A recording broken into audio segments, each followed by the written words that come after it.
Hello and welcome to a brand new episode of Profound Upon, the podcast where we have profound conversations on profound topics, sometimes with profound people. Today is not one of them days, as today is a solo episode where we will be touching on some things that can be applied within your life. From the second principle of success to a practical exercise which is grounded in empirical evidence, designed to help you focus your mind.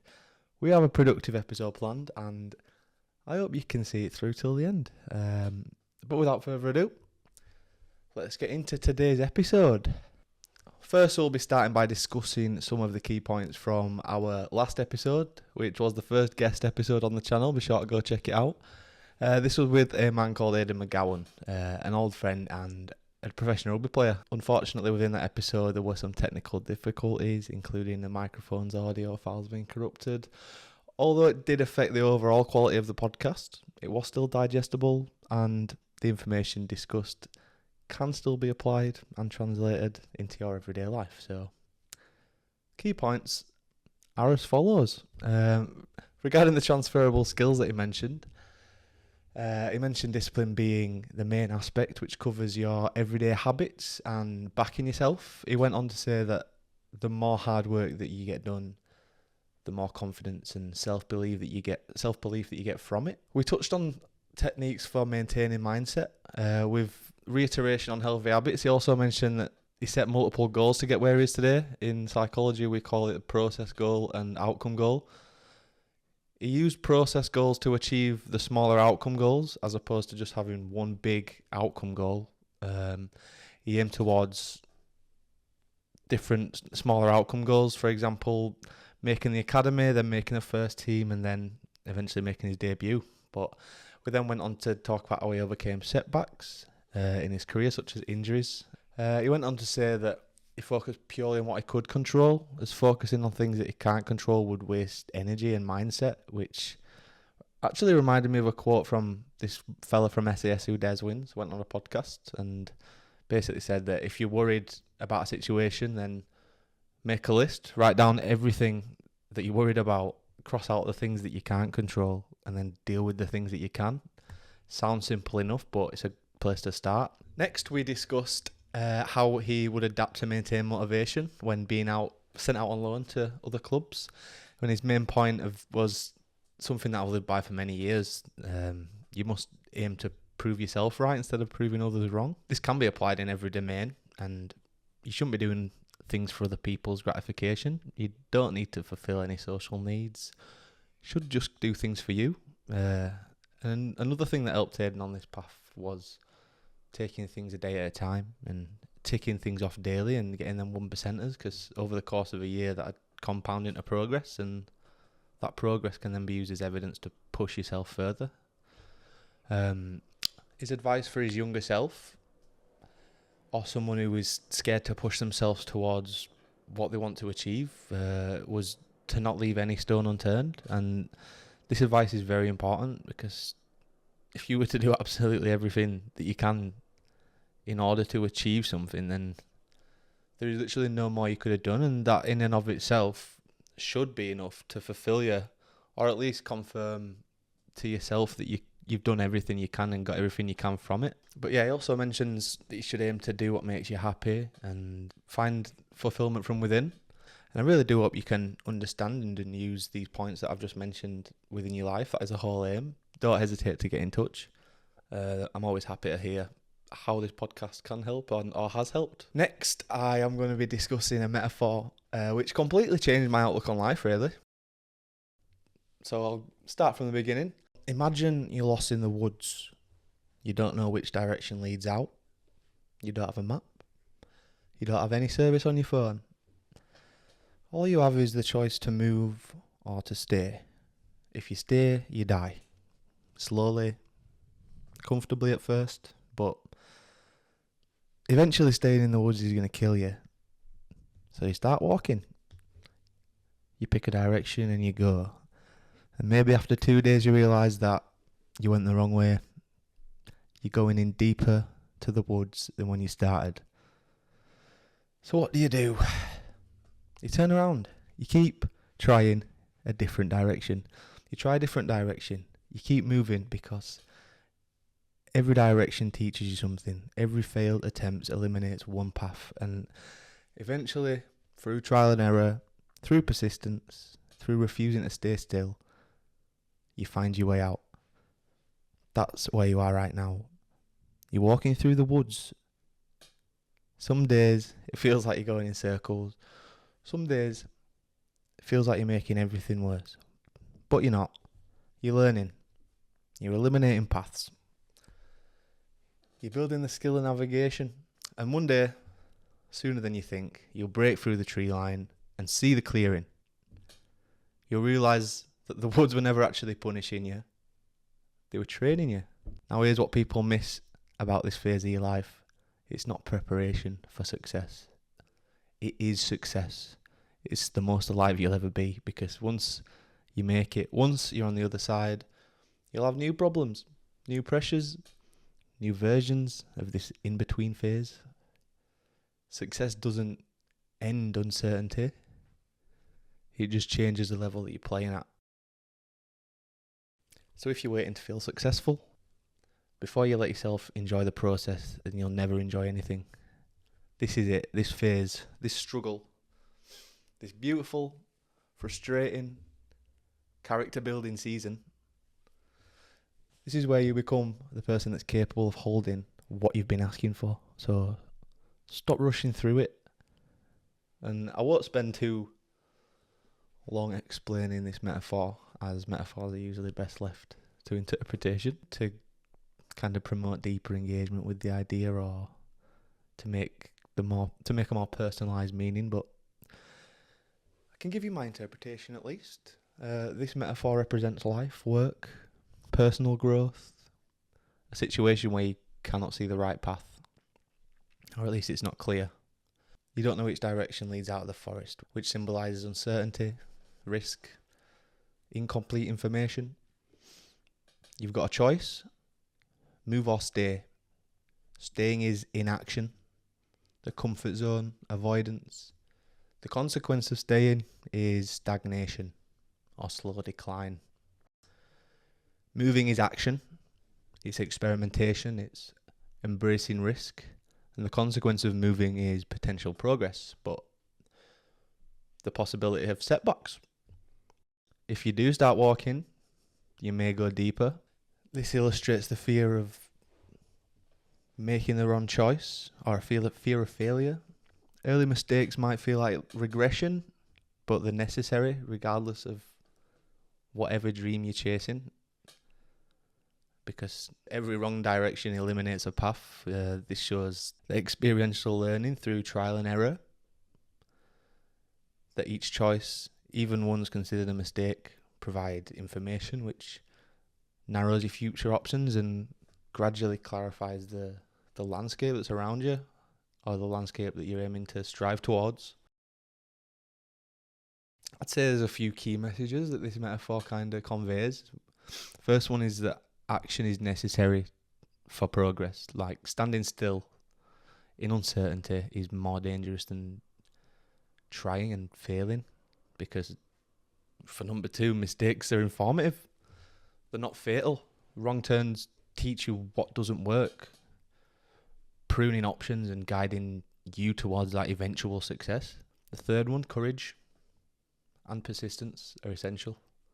Moving forward, even blindly, builds resilience and experience. I think the fourth point is that learning is iterative. Each choice kind of refines your understanding of the environment and of yourself. And then the final, number 5, I'd say, is embracing uncertainty, because as growth occurs in the unknown, it emerges through action rather than waiting. As I mentioned in the last episode, I'm going to be talking about the principles of success and what they kind of represent. And last episode, I discussed desire. We're going to be diving into the second principle of success from Earl Nightingale's book, Think and Grow Rich, which I happened to stumble across. Faith is the second, and just to be clear, this isn't about religion. Faith in this sense is about believing in yourself, your goals, your ability to make things happen. And It's the fuel that turns your thoughts into action. Faith is a state of mind. It starts in your mind.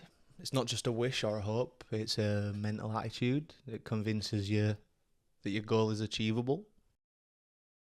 Nightingale, the author, famously says that whatever the mind can conceive and believe, it can achieve. And for listeners, that means that your thoughts aren't neutral. They actually shape your reality.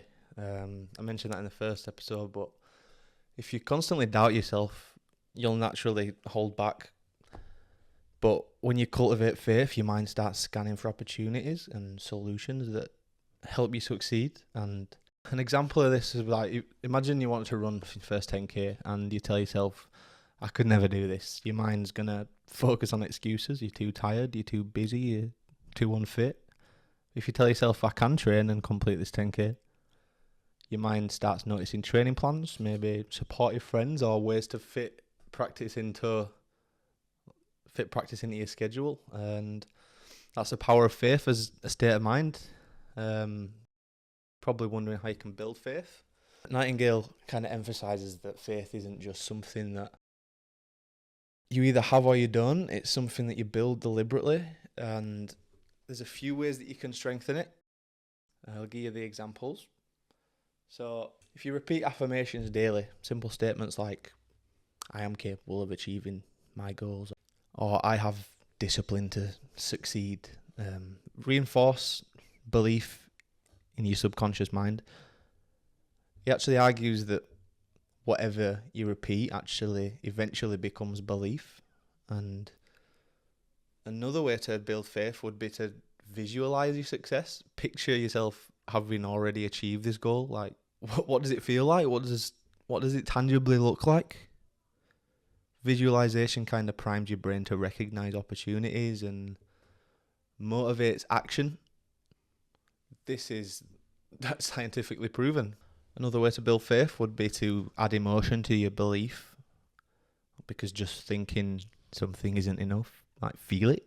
Might be excitement, pride, confidence that make your faith stronger. But Nightingale explains that this emotional element is what impresses upon your subconscious mind the most and motivates real world effect and change. What a tip for listeners: even like a few minutes of affirmations and visualizations a day can start shaping your mindset and your actions. But yeah, faith actually drives action. It's not passive. It naturally moves you to act. And when you truly believe in a goal, you don't just dream about it. You take steps consistently, even small ones, towards achieving it. For example, let's say your goal is to improve your performance at work or in your sport. Believing you can improve will definitely make you more likely to seek feedback, experiment new techniques, or just practice consistently. Nightingale actually points out within the book that without faith, people tend to wait for luck or external validation, like we were talking about earlier. Faith actually bridges the gap between thinking and doing. It motivates you to create results rather than just wait for them. And faith overcomes fear and doubt. Fear, worry, and doubt are all natural enemies of faith. And Nightingale stresses that the negative thought actually chips away at your belief. And practical ways to protect your faith would include doing things like surrounding yourself with positive influence, whether that's people, books, podcasts that kind of reinforce your goals. Recognizing and consciously replacing negative thoughts with affirmations or visualizations. That's kind of the purpose of them. And reflecting on past success to remind yourself that maybe you are capable. Now, there's a plane going over my house, so hold that thought. If you're preparing for like a big exam or a competition, it's normal to feel nervous, but if you focus on preparation and visualizing success and repeat empowering statements like affirmations, and you will replace this fear with confidence, and this faith will invoke action.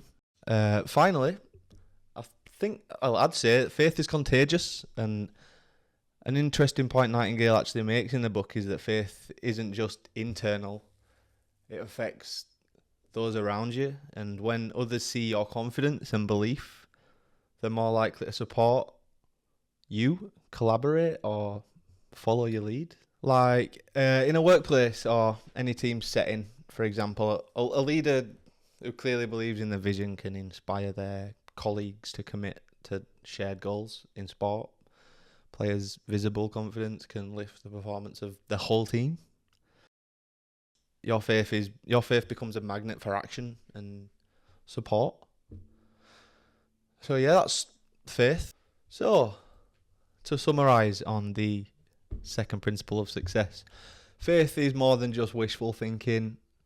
It's a mindset that combines belief, emotion, action, and it starts in your mind, grows through affirmations and visualizations, drives purposeful action, protects you from fear and doubt, and even inspires those around you.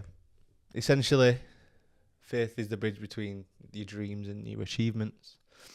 The more you cultivate it, the more your goals become not just possible, but positively inevitable.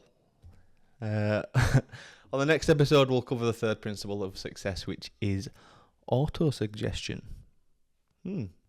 So, now I want to guide you through a simple but powerful mindfulness practice, which is known as the body scan.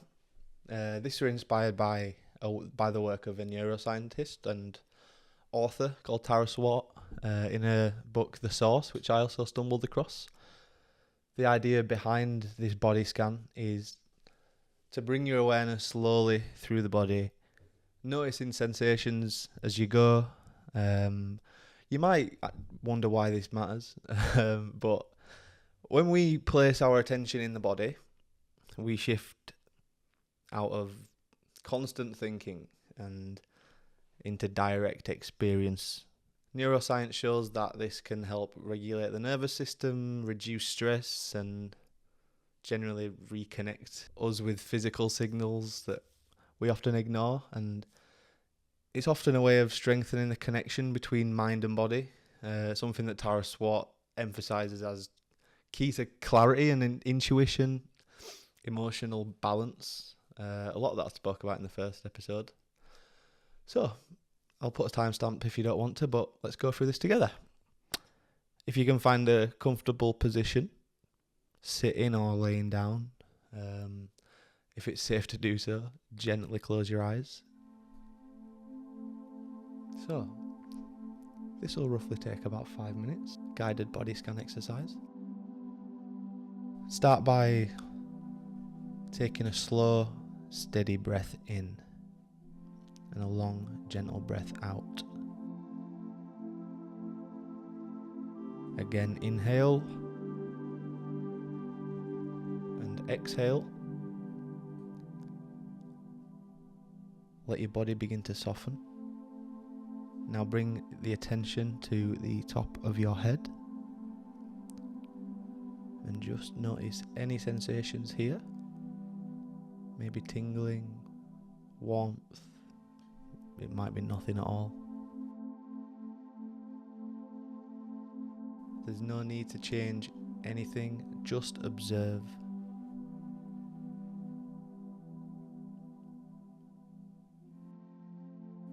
Now slowly move your attention down your forehead. Soften the muscles here. Let go of any tension that you might be holding. Bring your awareness to your eyes. Let them rest gently in the sockets. Your jaw. Allow it to unclench. Your face completely soft.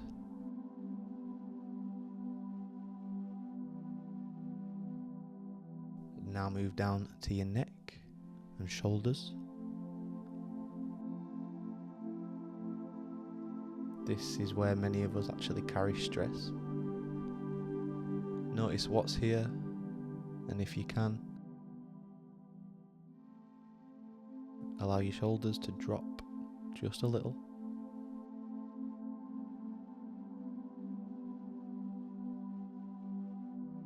Bring your attention to your arms.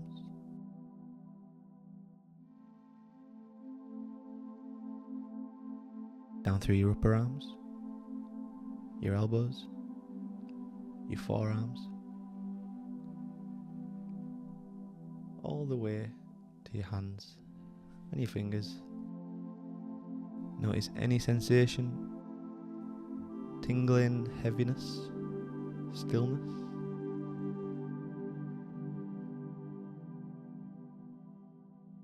Now shift your awareness to your chest. Notice the gentle movement of your breath rising and falling. Bring your attention to your heart area, just observing.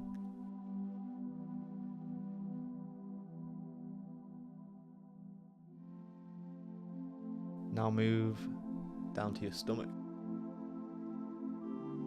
Notice any sensations here.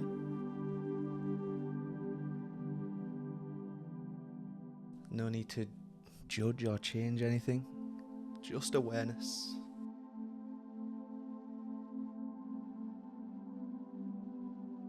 And bring your attention to your lower back and your hips.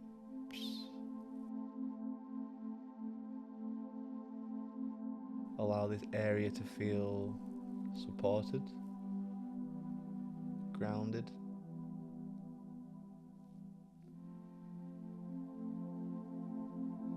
Now move down through your legs, your thighs, your knees, your calves, and all the way down to your ankles and your feet. Notice the points of contact with the ground, feeling supported.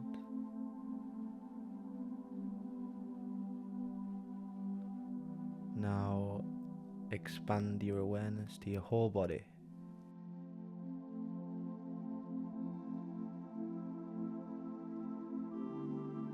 Your entire body, all at once. Breathing, existing, right here, within the present moment.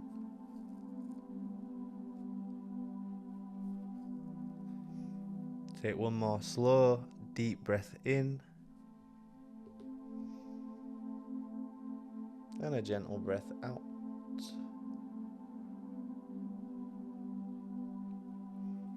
Now, when you're ready, begin to bring small movements back. Or wiggle your fingers and your toes. And assuming they're still closed, gently open your eyes.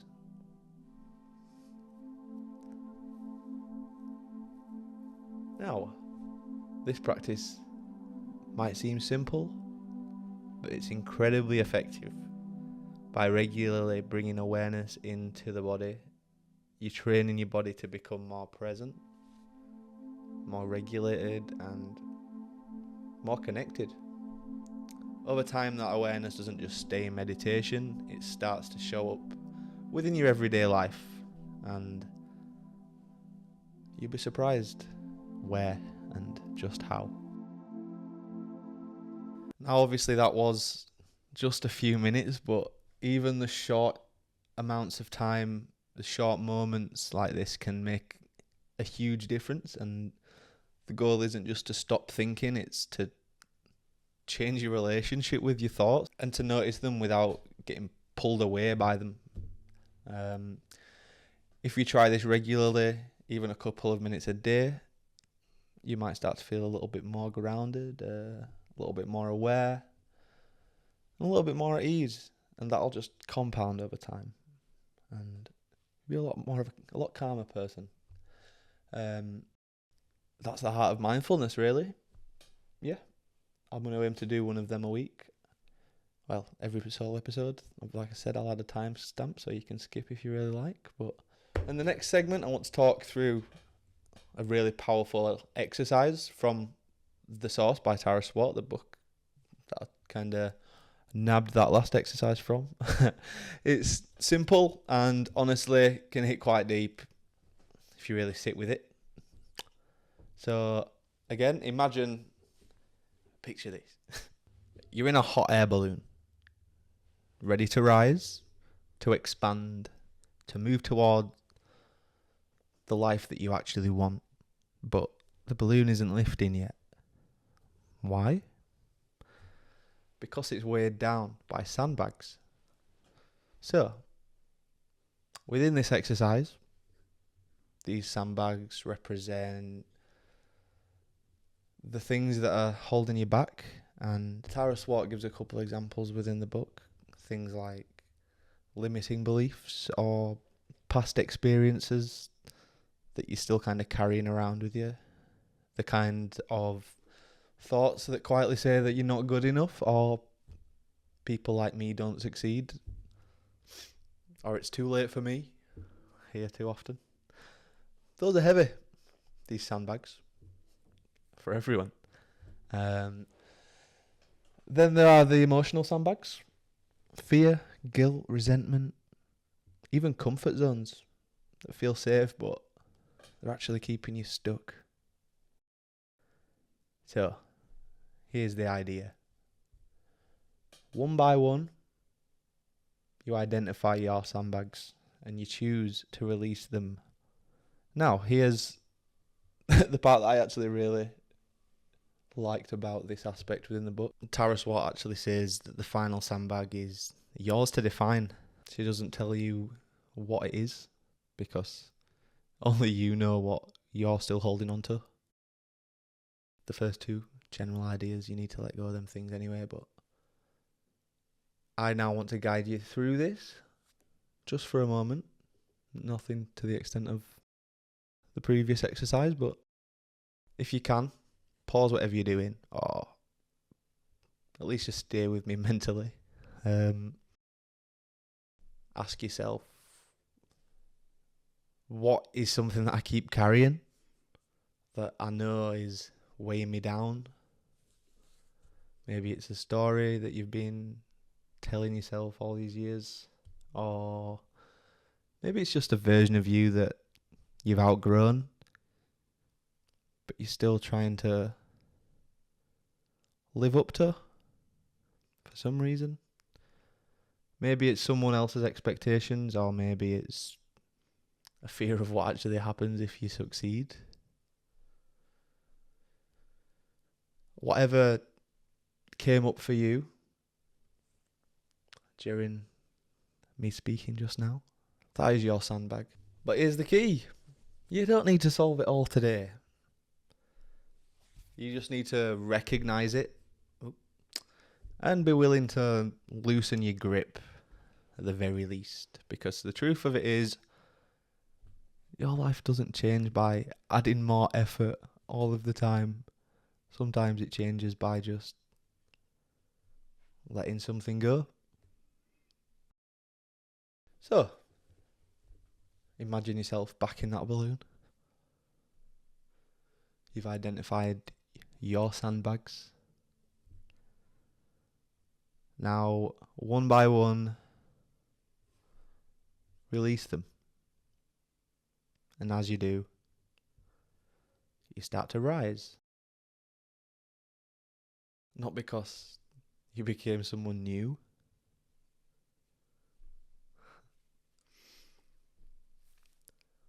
but because you stopped carrying what was never meant to stay with you this whole time. If you take anything away today, take that with you. Maybe even ask yourself, what's the one thing I can let go of that would help me rise? Food for thought. Anyway, the next segment is focused on answering any questions that the listeners at home have for us here at Profound Upon. For the chance to be featured in the next solo episode, please be sure to send your questions to profoundupon@outlook.com. So firstly, and this is a really good one actually, it's something that can completely change how you see yourself and your potential. The first question is, what is neuroplasticity? I'm assuming this was asked because I did touch on it on the first solo episode. Didn't go too much in detail on it, but I'm prepared to do so now. In simple terms, neuroplasticity is your brain's ability to change, adapt, and rewire itself. Your brain is not fixed. It's not set in stone. It's constantly evolving, and that's based on your thoughts and your experiences and your behaviours. Paradigm that I mentioned in the last solo episode. Now, this idea is central to a lot of work by people like Tara Swart, who I previously mentioned. People that talk about understanding the brain and can actually help to reshape your whole life. And here's how to think about it. So imagine that your brain is a network of pathways, and every time you think a thought, react in a certain way, or repeat a behaviour, you strengthen this pathway. It's essentially like walking down the same path through a field over and over again. Eventually this path becomes clear and easy and automatic. It's just a path now. That's kind of how our habits are formed. And that's how our beliefs are reinforced. A lot of our core beliefs. Think about Plato's cave that I previously talked about, but that's another day. Here's the actual powerful part. You can actively create new paths. Even if you've spent years thinking in a certain way, being self-critical, doubting yourself, expecting the worst, you're not stuck like that. That could be liberating in a lot of ways. With repetition, awareness, and intention, you can literally rewire these patterns, and that's kind of neuroplasticity in action. I think it's important to say as well that it's not instant. Well, this is where a lot of people give up. Your brain likes efficiency, so it'll naturally go back to familiar patterns at first. But the more you consciously choose a new thought, a new reaction, a new behaviour, the stronger that new pathway becomes. And over time, it starts to feel natural. So instead of thinking, this is just who I am, a more accurate way to think would be, this is who I've been practicing to be, even if it's unconscious. Another plane flying over my house. If you've practiced one way of thinking, you can practice another. I can assure you of this. That's essentially where the power is. If you take one thing from this, let it be that essentially you are not fixed. Your brain is adaptable. And change is not only possible, is built within you, within your brain. Right. I think that's all I've got off the top of my head. But the next question is, how do I become more fulfilled? So, I love this question because it's something I think I think some of us are searching for, but a lot of people could be searching for, or should be searching for.